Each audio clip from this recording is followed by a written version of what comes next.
knowing potential damage, possible damage, knowing possible danger clearly. तो इस वजह से सबसे ज़्यादा बेस्ट ये काम आया सर्वाइवल के लिए भी, ठीक है. और ये सबसे ज़्यादा था as well as helping most reliably.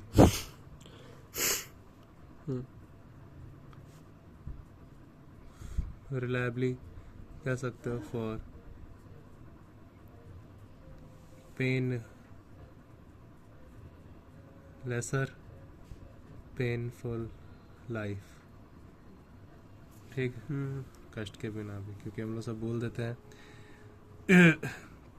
Psychological pen जिसको तुम बोलते हो, हाँ, साइकोलॉजिकल पेन, सफरिंग जिसको तुम बोलते हो, साइकोलॉजिकल सफरिंग. कष्ट को ही बोलते हैं suffering actually.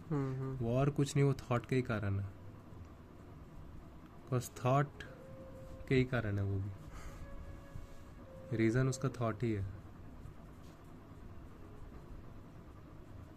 Something not real. आप उस चीज़ को सोच रहे हैं, वो रियल नहीं है, और वो उस पेन करने लगता है. तो बेसिकली ये भी ये था कि डिपेंड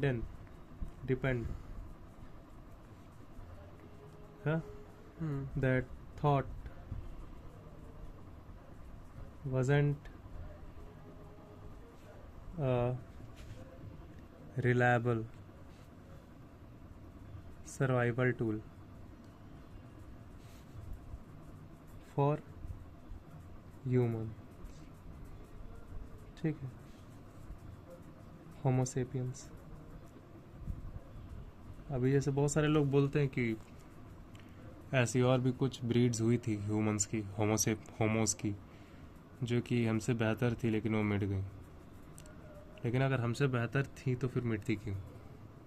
बात ही ऑक्सीमोरॉन हो जाती है. तो हम सब थे, हो सकता है हमसे ज़्यादा उनका कॉग्निशन हो गया, ये हो गया, लेकिन और भी बहुत सारे फैक्टर्स होते हैं जो सर्वाइवल में ये करते हैं, ठीक है.